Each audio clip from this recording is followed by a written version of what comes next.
और चलिए खबरों की शुरुआत सबसे पहले राहुल गांधी के उस बयान के साथ करते हैं जिसमें उन्होंने एक बार फिर चुनाव आयोग पर सवाल खड़े किए हैं। निशाना साधा है नेता विपक्ष राहुल गांधी ने चुनाव आयोग पर और कहा कि भारत का इलेक्शन सिस्टम मर चुका है।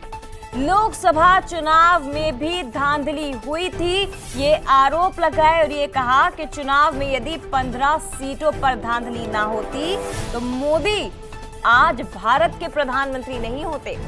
राहुल गांधी पिछले 10 दिन में तीसरी बार इलेक्शन कमीशन पर बड़ा और गंभीर आरोप लगाते नजर आए। सबसे बड़ा हमला इसे माना जा रहा है। लोकसभा चुनाव में अगर धांधली नहीं हुई होती तो मोदी भारत के पीएम नहीं होते। इलेक्शन सिस्टम ही भारत का मर चुका है, ये कहा है राहुल गांधी ने। बड़ी बात है, सुनिए जरा राहुल गांधी ने क्या कहा। Minister of India is the Prime Minister of India with a very slim majority. If 10, 15 seats were rigged, and we suspect actually the number is much closer to 70, 80, 100. If 15 seats were rigged, he would not be the Prime Minister of India. And we are going to prove to you,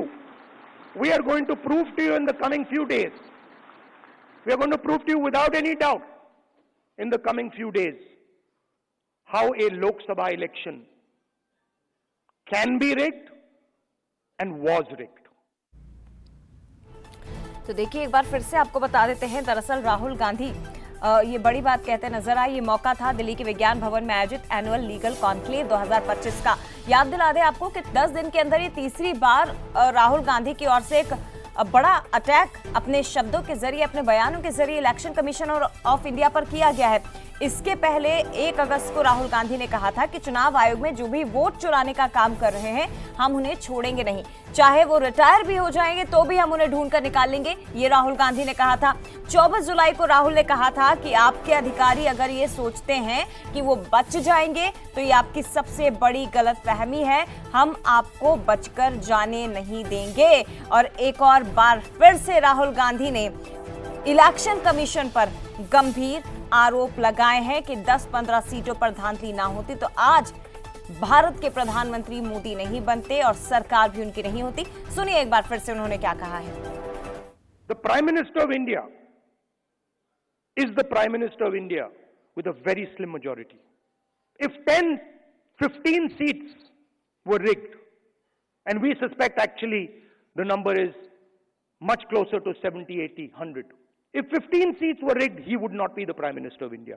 And we are going to prove to you, in the coming few days, we are going to prove to you without any doubt in the coming few days how a Lok Sabha election can be rigged and was rigged. The Prime Minister of India.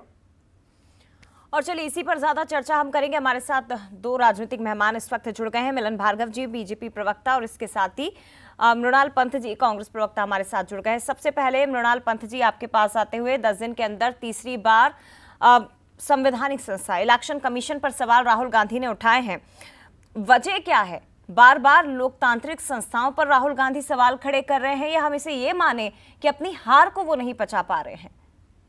संवैधानिक संस्था है तो वो शक, संदेह और लोगों के द्वारा सवाल उठाए जाने से ऊपर थोड़ी है, बल्कि एक स्वस्थ लोकतंत्र में तो संवैधानिक संस्थाओं को जवाबदार बनाते रहने के लिए ऐसे सवाल उठाए ही जाने चाहिए। इस बार तो मामला सवाल से ज्यादा क्या है, स्पष्ट तौर पे प्रमाणित हो चुका है कि भारतीय जनता पार्टी की शह पे चुनाव आयोग अपना संवैधानिक कर्तव्य भूल के एक राजनीतिक पार्टी के एजेंट के तौर पर काम चल रहा है।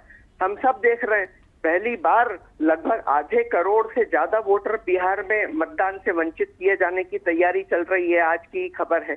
पहली बार किसी चुनाव में ऐसा हुआ कि चुनाव आयोग ने एक विधानसभा में जितने वोट 6-6, 7-7 साल में नहीं जोड़े गए उससे 2-2, 3-3 गुने जो वो वोट बढ़ा दिया, जैसा कि महाराष्ट्र में हुआ। कर्नाटक का उदाहरण राहुल जी ने दिया ही है। और तो और इससे बड़ा प्रमाण क्या हो सकता है कि अपने आप को बचाने के लिए चुनाव आयोग ने कानून और नियम में संशोधन कर दिया। जो वोटर लिस्ट की जानकारी राजनीतिक दलों को देना चुनाव आयोग का कर्तव्य है और राजनीतिक दलों का अधिकार है, वो वोटर लिस्ट की डिजिटल कॉपी भी लोकसभा और विधानसभा की चुनाव आयोग नहीं दे रहा है। आखिर किसको बचाने की चुनाव आयोग कोशिश कर रहा है? इससे स्पष्ट है कि चुनाव आयोग पूरी तरह से राजनीतिक संस्था के तौर पर काम कर रहा है। मृणाल पंत जी, दिन 10-15 सीटों का जिक्र आप कर रहे हैं, तो फिर वो 10-15 सीटें भी तो बतानी पड़ेंगी ना, कि जिन जिन सीटों पर धांधली के आरोप आप इलेक्शन कमीशन पर लगा रहे हैं, कौन कौन सी सीटें ऐसी जहां से अगर ये सीट जीत जाते तो आपकी सरकार बन जाती? सरकार बनती या नहीं बनती वो एक अलग सवाल है, लेकिन चुनाव आयोग ने क्या गलती की वो तो सबके बीच में स्पष्ट तौर पे है ही है। और ज्यादा दिन की बात नहीं है, राहुल जी ने कहा है 5 तारीख का इंतजार करिए। 5 तारीख की प्रेस कॉन्फ्रेंस में मैं सबूत के साथ कर्नाटक की जिस संसदीय क्षेत्र का वो उदाहरण दे रहे हैं वो दस्तावेजों के साथ प्रमाणित हो जाएगा।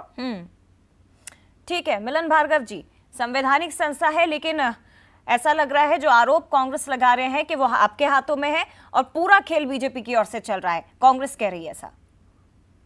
देखिए, सामान्य आरोप नहीं है। एक देश के नेता प्रतिपक्ष की क्या भूमिका होना चाहिए और किस प्रकार का आचरण होना चाहिए, इस सबको देखते हुए तो लगता है कि ये इस विपक्ष के नेता के तौर पे नहीं, देश के विपक्ष के नेता बन जाए। जिस प्रकार से भारत की संप्रभुता, भारत के संविधान, भारत के लोकतांत्रिक मूल्यों पर जो हमला लगातार राहुल गांधी और राहुल गांधी की कांग्रेस कर रही है, दुर्भाग्यपूर्ण है। क्योंकि दुनिया का सबसे बड़ा लोकतंत्र जिसकी आत्मा इस चुनाव आयोग में बसती है, और चुनाव आयोग जिस निष्पक्षता और पारदर्शिता के साथ लगातार चुनाव कराता आया, आज चूंकि लगातार 2 बार देश की जनता ने इनको विपक्ष का नेता नहीं दिया, जैसे तैसे विपक्ष के नेता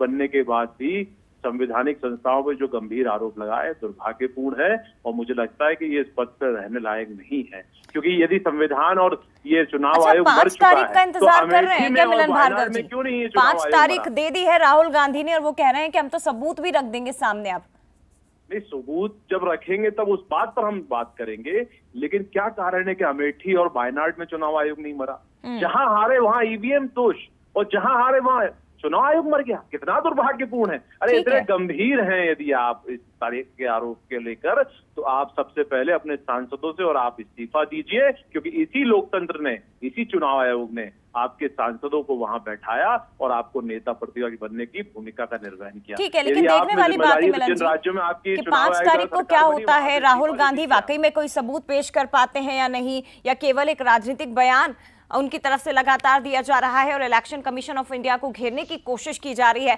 धन्यवाद आप दोनों का ही बंसल न्यूज के साथ जुड़ने के लिए। और बात करते हैं पटना के